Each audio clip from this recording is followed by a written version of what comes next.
Com essa palavra aqui no meu coração, aleluia, que não é, louvado seja o santo nome do Senhor Jesus, uma palavra para falar sobre Jó, embora Jó é aquele que cita essa palavra, não é? Que nenhum dos planos de Deus pode se frustrar, mas eu senti no meu coração que Deus estava me dando uma espécie de tema para falar, aleluia. Porque quando Jó, ele tem essa revelação que nenhum dos planos de Deus pode se frustrar, foi o momento em que ele passa a conhecer Deus, porque antes ele tinha apenas ouvido falar. Ele diz: eu conheci o Senhor apenas de longe, de ouvir falar, aleluia, mas agora meus olhos te têm visto, eu te conheço face a face, aleluia, porque através da experiência é que a pessoa conhece Deus, porque uma coisa é você ouvir a experiência dos outros, e outra coisa é você ter a experiência para contar, aleluia. E Jó agora está tendo uma experiência para contar, porque Jó está tendo uma experiência com Deus. Antes não, antes ele conhecia aquilo que os outros falavam. Sabe o que Deus fala comigo, contigo já no começo da palavra? Tenha experiência com Deus, aleluia. Tenha a história para contar daquilo que você passou, aleluia. Não fique com a experiência dos outros. Quantas vezes você falou, uma pessoa falou isso, outra pessoa falou aquilo, aconteceu aquilo outro, mas dessa vez Deus está falando contigo, comigo, aleluia. Deus quer que você tenha experiência, aleluia. É através da experiência você venha falar também: agora foi eu que passei e agora foi Deus que fez por mim, aleluia. Então Jó vai dizer, aleluia: bem sei, Senhor, que nenhum dos teus planos pode ser impedido, aleluia. Agora, para a gente saber, irmão, qual é o plano de Deus, aleluia, qual seria o plano de Deus, aleluia, que o adversário estava querendo impedir, ou até mesmo que o homem queria impedir, né? Porque uma coisa é o plano de Deus, né?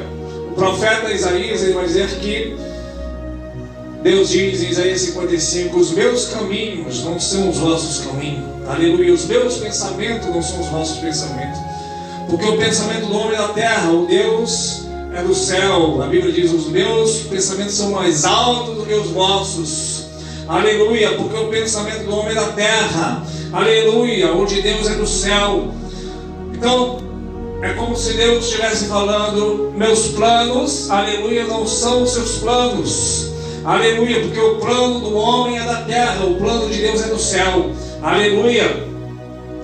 Eu creio que Deus, ele não é como nós, irmão. Na maioria das vezes, o que nós fazemos? Nós tomamos decisões e falamos: não, vamos fazer isso, vamos fazer aquilo. Eu creio que o plano de Deus, aleluia, se eu pudesse ilustrar, seria o seguinte: seria Deus sentando numa mesa e planejando: eu vou fazer isso aqui na vida dele, isso aqui, isso aqui, isso aqui. Na vida dela eu vou fazer isso, isso, isso, isso, isso. Na vida dele eu vou fazer isso, isso, isso, isso, isso. Então está planejado. Deus assina embaixo e está lá. E os anjos saem e começam a falar: não, isso não é o plano de Deus na sua vida. Então eu estou olhando aqui, o anjo falando, né? Eu estou olhando aqui, isso não é o plano de Deus, aleluia. Então peraí que eu vou te colocar de volta no plano, aleluia. Ou então o plano é isso e tem alguém pedindo, então o que Deus faz? Esse é o plano de Deus, não atrapalhe, aleluia.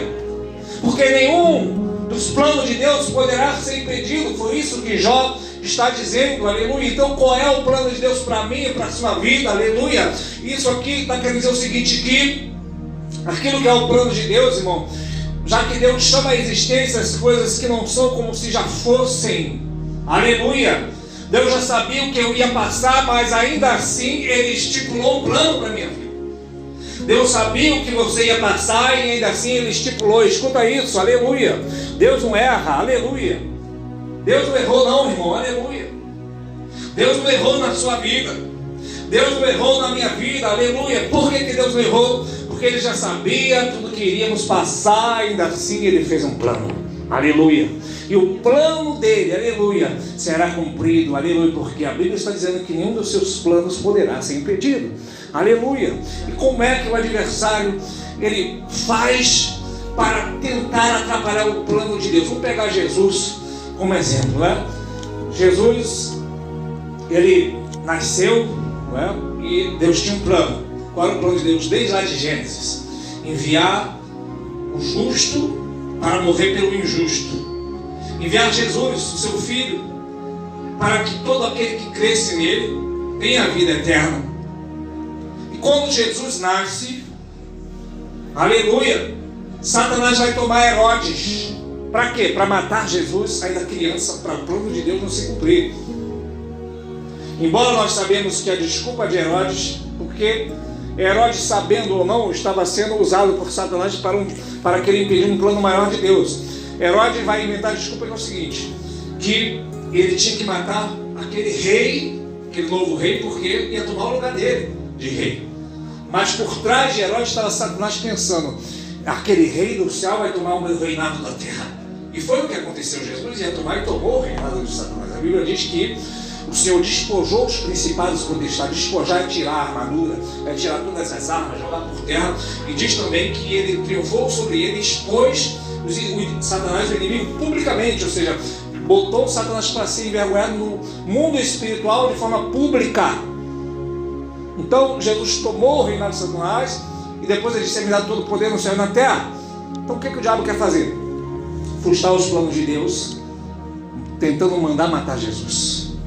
E aí o que ele vai fazer? Como Deus avisou para os magos fugir para outro caminho, para não avisar para Herodes, ele viu que foi enganado.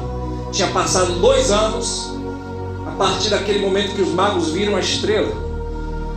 Então Herodes mandou matar todas as crianças 2 anos para baixo, achando, pensando assim, não, nesse meio dessas crianças todas que eu estou mandando matar está Jesus. Aleluia. Só que antes disso, Deus falou para os magos: volta para o outro caminho, não avisa Herodes. E voltaram para o caminho. Depois o anjo falou para José: José, pega o menino, vai para o Egito, porque Herodes buscará matar a criança. Quando Herodes chega lá para matar as crianças, Jesus já está escondido há muito tempo. Escuta isso, o diabo nunca chega primeiro, Jesus chega sempre primeiro. Aleluia, Jesus está sempre à frente de Satanás. Aleluia. E mais uma vez o Senhor Jesus chegou primeiro na nossa vida. Aleluia, para dar o livramento, para fechar a boca do leão, fechar a sepultura, porque Deus tinha um plano com o Senhor Jesus. Aleluia, o plano de Deus não pode se frustrar. E depois você vai ver na sequência que várias vezes acontecem várias coisas, para tirar a vida de Jesus do tempo, na tentação, porque não conseguiu matar Jesus. Então o que ele vai fazer? Já que eu não consigo matar, eu vou tentar tirar ele de outra forma. Aí oferece o pão, transforma essa pedra em pão. Nem só ele virou o homem. Daí ele fala: olha, Satanás levou ele até o alto do monte, muito alto, e falou: está vendo essa riqueza da terra? Tudo isso te darei, se prostrado me adorares. Então ele vai dizer: vai-te, Satanás, porque está escrito: adorarás somente o Senhor teu Deus. Depois ele fala: se joga no pináculo. Vai, Satanás, está escrito: não tentará o Senhor teu Deus. Então nós vemos ali que o adversário, aleluia, ele, já que não pôde matar Jesus em um determinado momento, se Jesus aceita aquilo, por exemplo, ele ia ter um reino da terra, ele ia ter um grande ministério da terra, e esse grande ministério da terra, aleluia, ia ganhar muitas almas na terra, aleluia, mas ele mesmo não ia estar salvo. Porque como é que ele ia estar salvo? Se ele tinha desobedecido o plano de Deus, que era morrer pelo pecado da humanidade. Aleluia. Então, o plano de Deus não poderia nem poderá ser impedido. E não foi para isso Jesus, ele foi fiel até a morte. A única coisa que nós devemos fazer, irmão, aleluia, para que o plano de Deus na nossa vida, na minha, na sua, nunca seja impedido. Haja o que houver, aconteça o que acontecer, seja fiel até a morte. Aleluia. Agrade a Deus sobre todas as coisas. Aleluia. Porque o plano, o que está dizendo aqui? Nenhum dos planos de Deus, não os meus planos, porque os planos de Deus não poderá ser impedido. Então, se o plano é de Deus, eu não preciso nem sequer ajudar a Deus. Você pode dizer aleluia? Aleluia. Porque se eu quiser ajudar a Deus, eu atrapalho. O que aconteceu com Abraão? Abraão, sai da tua terra, da tua parentela, de ti farei uma grande nação, e teus filhos serão como a estrela, serão como a areia da praia. E nós vemos que em determinado momento, aleluia, Abraão já está próximo aos 90 anos de idade, e ele não vê a promessa cumprida, sua mulher é estéril, e a mulher dá uma, entre aspas, brilhante ideia para ele, fala assim: deita-te com minha escrava, Agar. Opa, tu deita-te com ela, ela vai engravidar, e Depois que ela tiver o neném, a gente pega o neném para nós. E ali nós temos o nosso filho. E vai cumprir a palavra que Deus falou. Como que diz? Nós vamos ajudar Deus. Só pode ser assim. É assim que Deus vai fazer. E Abraão aceitou aquilo, deitou com a escrava. A escrava Agar teve um filho, colocou o nome de Ismael e eles ficaram felizes. E falaram assim: Deus cumpriu a promessa. Aleluia. E Sara passou a ser desprezada. E Sara começou a brigar e mandar Agar embora com o filho da escrava.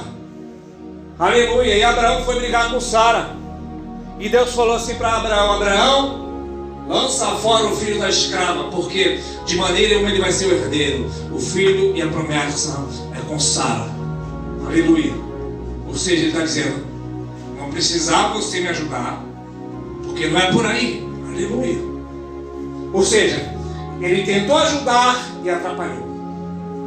Todo o problema que você ouve falar de guerra lá, ó, no Emirados dos Árabes, no Kuwait, no Irã, no Iraque, qual é aquela terra do Bin Laden mesmo? Afeganistão. Todo esse povo árabe, sabe de onde que eles saíram? Daqui, de Ismael, filho de Abraão. Ou seja, foi um problema que Abraão criou que está gerando até hoje problema. E por quê? Porque ele falou: não, vou criar um problema. Não, ele falou: eu vou fazer a vontade de Deus, eu vou ajudar Deus. Ou seja, era melhor ficar quieto. O que Deus vai falar para Josafá?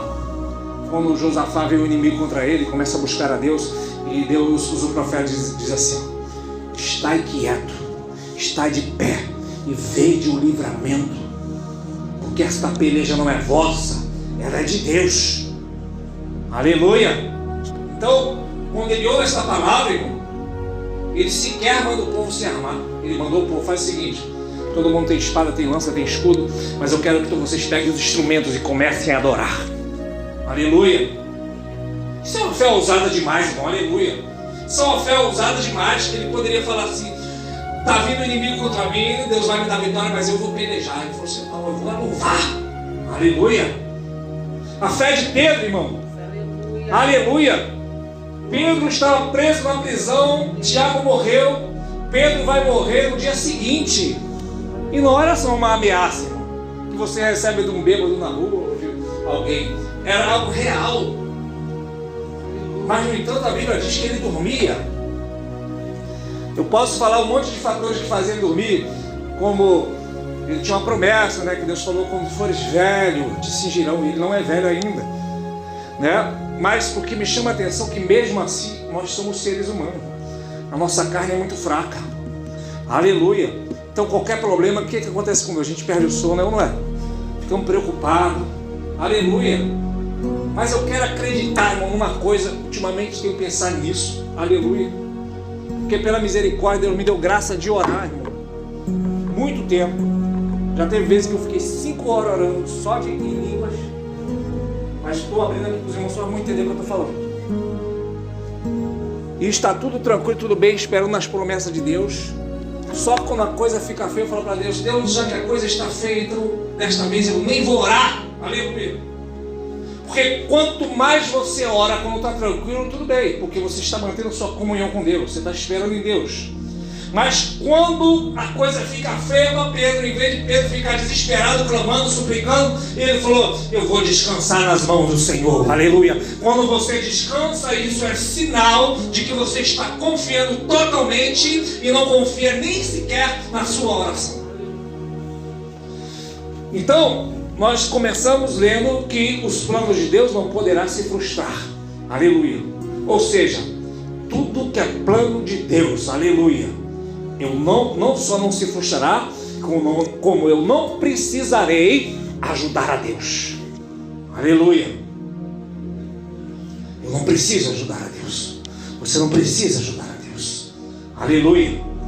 Nem o plano de Deus, mas se Deus é tremendo, esse Deus não é gente. Aleluia. Porque se ele fosse gente, né, o plano ia se frustrar. A própria Bíblia diz que ele não é homem para que minta, nem filho do homem para que se arrependa.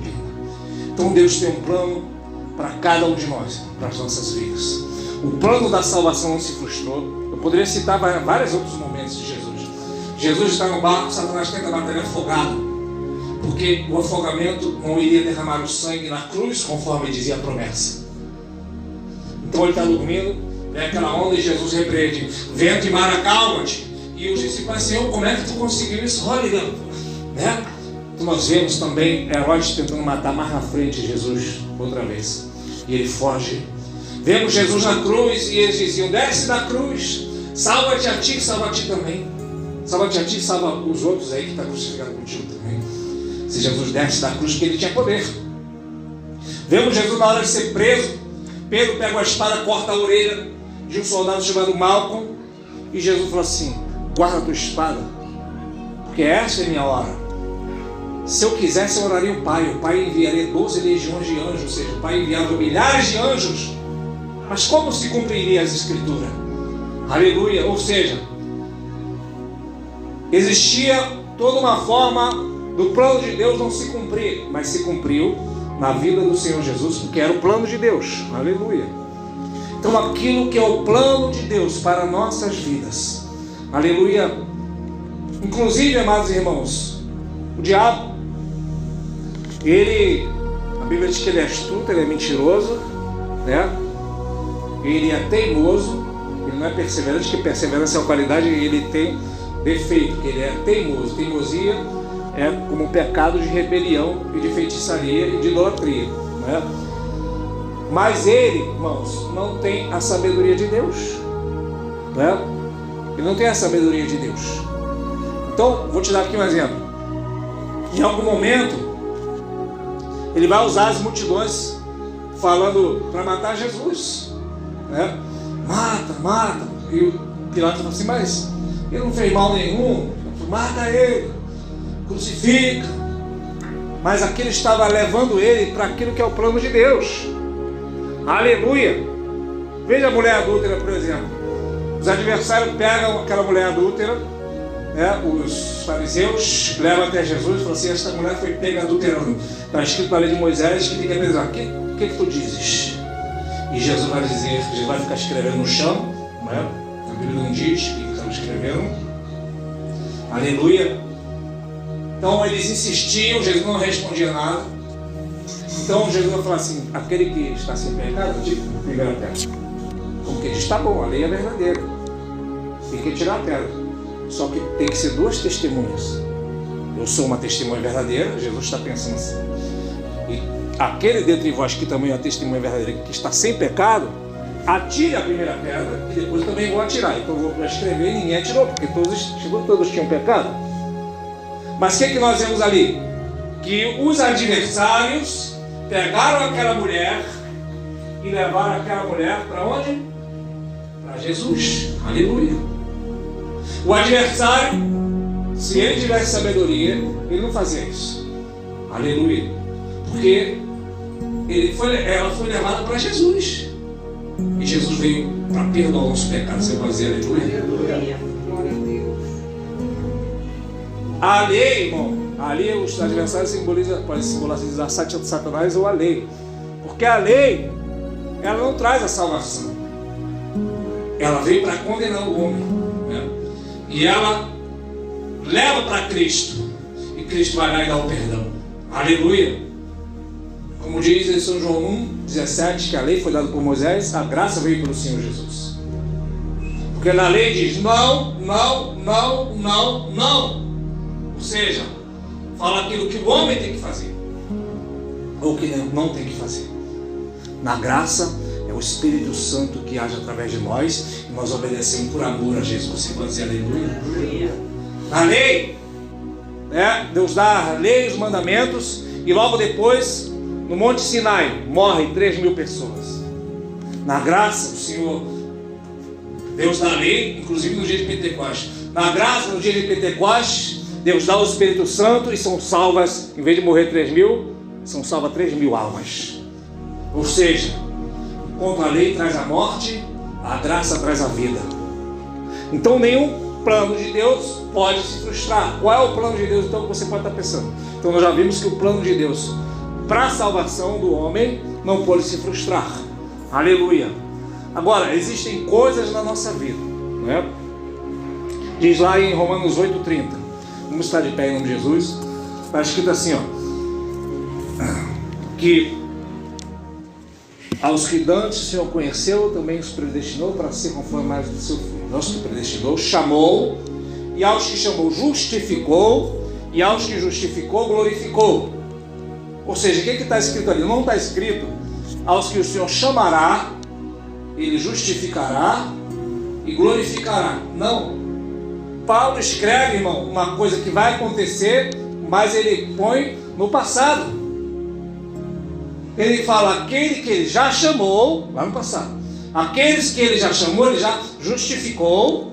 E aqueles que ele já justificou, já glorificou.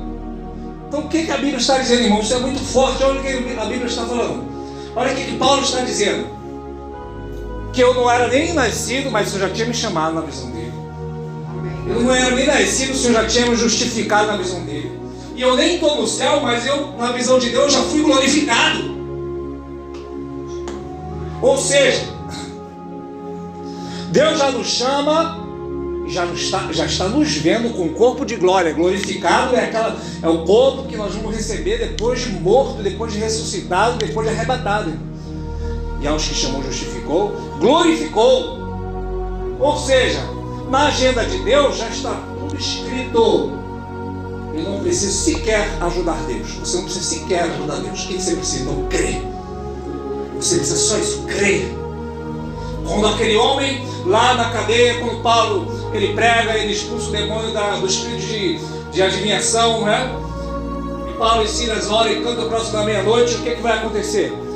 As portas são quebradas, né? As janelas são quebradas, as paredes caem. E aquele homem quer se matar. E Paulo lá de dentro grita: não faça isso. Paulo nem está vendo. Não faça isso. E ele fala: senhores, que farei para ser salvo? Paulo não diz. Você tem que se arrepender. Vai lá e faz um concerto. Bota o nome no hall de membros. Recebe a carteirinha. Toma esse envelope, traga o dízimo e participe da minha igreja. Paulo fala isso? Não, ele diz: crê no Senhor Jesus, será salvo tu e tua casa. Aleluia. O homem complica. Aleluia. Glória a Deus. Paulo simplifica. E Paulo é o homem que Deus usou para ter a revelação da maior parte do Novo Testamento. Aleluia. Crê no Senhor Jesus. Será que você imagina o homem na cruz? Senhor, lembra de mim quando entrar no teu reino. Jesus falou: não. Primeiro você vai ter que descer da cruz. Você vai se batizar. Depois que você se batizar, você vai casar. Depois você vai devolver o que você roubou, que você era ladrão. Você tem que fazer tudo isso. E depois você vai pensar na olhar e falar assim: hoje estarás comigo no paraíso. O perdão de Jesus é automático. Glória a Deus, aleluia! Oh, aleluia! Aleluia! O homem com a religião, ele complica tudo, irmão. Aleluia! O homem inventa coisas, irmão, que não está na Bíblia. Aleluia! Por isso que a Bíblia diz: crescei. Aonde? Na graça, no conhecimento. Quando a Bíblia diz: conhecereis a verdade, é verdade? Então tem gente que fala assim: a verdade liberta. Não é a verdade que liberta. É o conhecimento da verdade. Conhecereis a verdade. Não adianta a verdade existir se você não conhecer, você não vai estar liberto. Não é? Porque o homem, ele põe o jugo. O jugo de Jesus é como? Suave. Fardo leve. Jesus vai falar: aprendei de mim que sou manso e humilde, porque meu jugo é suave. Eu falo: o que é o jugo, irmão? O jugo era uma canga, né? Eu vi isso lá no dicionário bíblico. Tem lá o desenho. Era uma canga. Fica bem pra cá frente. Né? Os irmãos mais devem saber. É uma madeira que botava aqui preso no pescoço de dois jumentinhos, dois bois. E eles iam arando a terra. Só que tinha um detalhe importante que eu não sabia, que eu fui aprender. Que esse jugo, que é suave e fardo leve, ele era colocado geralmente com um animal mais forte e outro mais fraco. Né? E o mais fraco fazia sempre menos esforço, porque o mais forte é quem carregava a maior parte do peso. E a Bíblia diz que nós temos um jugo, não com Satanás, mas junto com Jesus. Jesus é o mais forte, que faz maior esforço, e ele vai nos conduzindo. O seu jugo é suave, seu fardo é leve. Aleluia. O que é um fardo leve, irmão? Aleluia. Fardo leve, você vem para a casa do Senhor como Davi. Hoje tem culto, ele vai dizer o quê? Alegrei-me quando me disseram, vamos à casa do Senhor. Fardo pesado. Não queria nem ter culto hoje. Por quê? Mas vou porque senão o pastor vai pensar que eu estou desviado. É ou não é? Eu não queria ir para a igreja, mas sabe como é que é, né? A pessoa vai pensar que eu não vou mais para a igreja. Fardo leve, irmão, aleluia. Alegria de servir a Jesus, alegria, aleluia. Fardo pesado, aleluia. Não estou mais aguentando, não dá para aguentar, aleluia. Eu não estou aguentando mais nem para a igreja. As pessoas se desviam hoje por quê? Porque botam fardo pesado nas pessoas. Aleluia. Da última igreja que eu saí, não vou falar com a igreja porque Deus mandou falar pastor, Deus mandou te dizer para parar de botar jugo nos outros. O que é o jugo? O jugo do homem. O homem coloca outro homem como escravo. E você não pode ser escravo de homens. Você é servo do Deus vivo. Você pode dizer aleluia. Na verdade, a Bíblia chama de servo, mas chama também de filhos. Aleluia. Porque quem é pai e quem é mãe sabe disso. Você não vai botar uma bola de ferro na perna do seu filho, com uma corrente, falar, agora você é meu escravo, quebra aquela pedra lá. E se não quebrar, toma de chicotada, zapt. Aleluia. Você vai chegar para o seu filho e vai conversar com ele quando ele tiver com problema. Se ele ainda que ele estiver errado, você vai sentar e falar assim, filho, é assim, assim, assim. Errou? Tudo bem. Não uma chibatada assim, para você não fazer umas coisas erradas. Mas, se você vê uma criança, pega um bebezinho, e ele vai enfiar lá o dedo na tomada pela baixo. E você fala, não faça isso, meu filho. O que é que o filho vai fazer? O filho não entende. Então ele vai tirar. O filho vai lá botar de novo o dedo. Aí vai dá um tapinha na mão. Ele começa a chorar. E aí, o que ele vai fazer? Na próxima vez, quando ele for botar o dedo, vai falar, não faça isso. Ele já vai pensar, já vai escolher a mão. Aleluia. Quando você vai ali, quem já subiu aqui naquele dia pro monte, sabe que naquelas torres, qual o desenho que tem na torre? Uma caveira. Aquela caveira não está ali, aquela caveira ali, você tem que interpretar por que ela está ali. Né? Ela não está dizendo que você deve encostar a mão ali e vai virar uma caveira. Não. Ela está dizendo que ali tem perigo de morte. Então a caveira não é o problema. Né? A caveira é um aviso. Então você olha para aquilo e fala, opa, não vou nem chegar perto, senão eu tomo um choque e morro. Então você tem que entender o que Deus está falando. Né? Então às vezes a situação que faz sofrer, que é uma caveira no caminho, é um tapinha na mão de Deus dizendo, não faça isso. Aleluia. Mas ainda assim depois o pai vai pensar, agora meu filho aprendeu. E o filho vai crescer depois, nunca mais ele vai querer enfiar. Eu nunca ouvi falar que um adolescente fala, ele enfiou 2 dedos na tomada, porque ele já aprendeu, é filho. Então você precisa crescer. E uma vez que você cresceu, você sabe que, né, a Bíblia vai dizer, e nós lemos aqui, que nenhum dos planos de Deus pode se frustrar, e em Jeremias 29 vai dizer, eu bem sei, porque nós vemos que nenhum dos planos de Deus pode se frustrar. Em Jeremias 29 vai dizer, eu bem sei os planos que eu tenho para vocês, e pensamentos também, são pensamentos de paz e não de mal, para vos dar o quê? O fim em que vós esperais. Aleluia. Ele vai dizer pensamento de paz e não de mal. Porque se você crê em Deus, irmão, porque tem muita gente que vai na igreja e ela crê em Deus, mas crê em Deus errado. Como é que as pessoas, muita gente crê em Deus? Que Deus é um velho mal-humorado que só está esperando se errar para jogar um raio, matar você. Aleluia. Porque a Bíblia diz que Deus olhou do céu, não achou um justo sequer, por isso o seu próprio braço trouxe a salvação. Por isso que Isaías 53 vai dizer, quem deu crédito à nossa pregação e a quem foi revelado o braço do Senhor. Jesus é o braço revelado de Deus para trazer salvação. O próprio braço de Deus trouxe salvação, porque não tinha um justo sequer. Então se Deus fosse olhar para salvar um justo na terra, ele não ia achar nenhum, porque não há um justo sequer. Então é para isso que diz lá, se não me engano, 2 Coríntios 5:21, que aquele que não conheceu o pecado, que é Jesus, se fez pecado por nós, para que nele fôssemos feitos justiça de Deus. Então hoje eu sou justo porque Cristo me fez justo, não porque eu seja justo. Então se Cristo te faz justo, você é justo por causa de Cristo, não porque você tem a justiça própria. Então você pode jejuar porque o muçulmano jejua, você pode jejuar porque o hindu jejua, você pode ir no monte, você pode fazer o que você quiser. Sem Jesus, Jesus disse, sem mim nada podeis fazer. Então nenhum dos planos de Deus pode se frustrar. Então fique na graça de Deus, confie no Senhor Jesus, aleluia, porque os planos do Senhor não podem se frustrar, aleluia. Sendo o plano de Deus na sua vida, se você quiser ajudar, você atrapalha. Se o diabo quiser atrapalhar, te ajuda. Você pode dizer aleluia? Então nós vamos estar clamando, aleluia. Guarde isso. Se você quiser ajudar, você atrapalha. E se Satanás tentar atrapalhar, ele acaba ajudando. Porque se Satanás pudesse impedir aquilo que Deus tem para fazer, Satanás era mais poderoso do que Deus. Aleluia.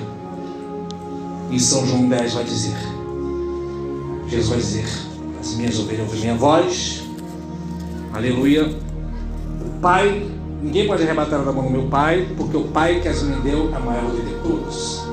Ninguém pode tirar da mão do meu Pai. Então a nossa vida está nas mãos do Senhor. Nenhum dos propósitos, plano de Deus, poderá ser impedido. Aleluia. Na verdade, aleluia.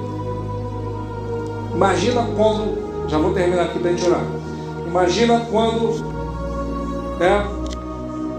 Satanás está lá no jardim do Éden para tentar Eva e Adão.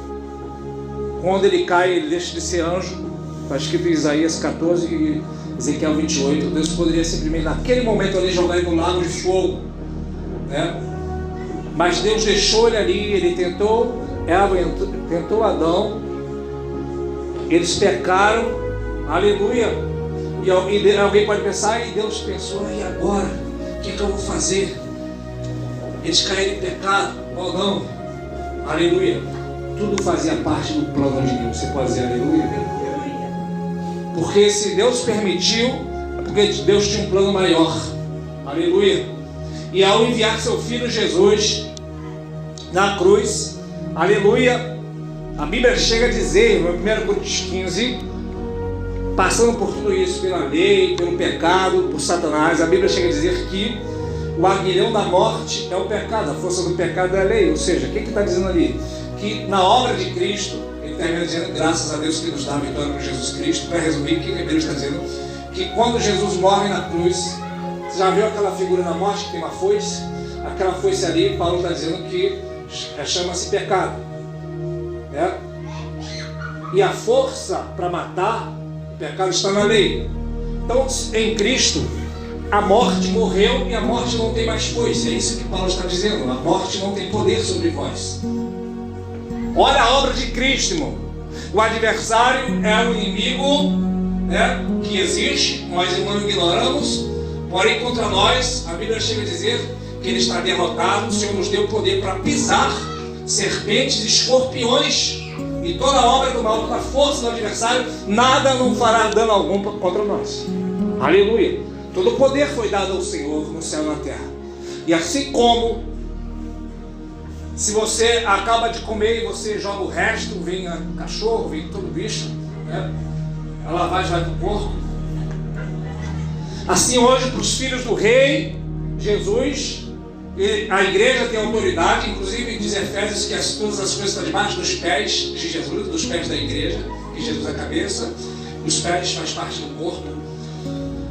Significa dizer que o adversário hoje tem poder sim, mas contra aqueles que não querem Jesus. Esses estão dando legalidade para Jesus. É por isso que ele engana as pessoas.